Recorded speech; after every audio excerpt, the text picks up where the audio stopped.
வணக்கம். ஏபியின் பழக்காடு அனைவரையும் அன்புடன் வரவேற்கிறது. இப்போ பார்த்திங்கன்னா ஒவ்வொரு நாளும் நான் ஒவ்வொரு வகையான பழங்களோட வீடியோவை போட்டுட்டு வந்துட்டுருந்தேன். அதுக்கு நீங்கள் எல்லாருமே சப்போர்ட் பண்ணீங்க.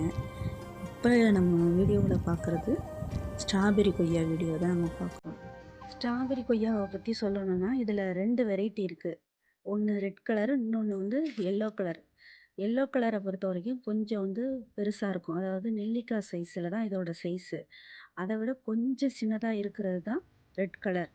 2 பேருக்குமான வித்தியாசம் வந்து எல்லோ கலரை விட ரெட் கலர் வந்து கொஞ்சம் புளிப்பு சுவை கம்மியாக தான் இருக்கும்.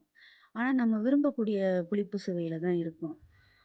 இதோட விதைகள் வந்து இதில் கொஞ்சம் கூடுதலாகவே இருக்கும்.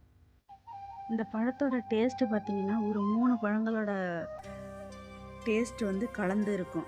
அதாவது ஸ்ட்ராபெரி, கொய்யா, நாவல் பழம், இது 3ம் கலந்த கலவையில் இருக்கும். என்னடா அது இத்தனை பழத்தோட கலவை கலந்து டேஸ்ட்டில் இருக்குன்னு சொல்கிறாங்களேன்னு நினைக்காதீங்க. எங்கள் வீட்டில் இருந்து நாங்கள் சாப்பிட்டதுனால தான் இதோட டேஸ்ட்டை பற்றி நான் சொல்கிறேன். உங்களுக்கும் வாய்ப்பு கிடைச்சா நீங்கள் வாங்கி சாப்பிட்டு பார்த்துட்டு சொல்லுங்கள்.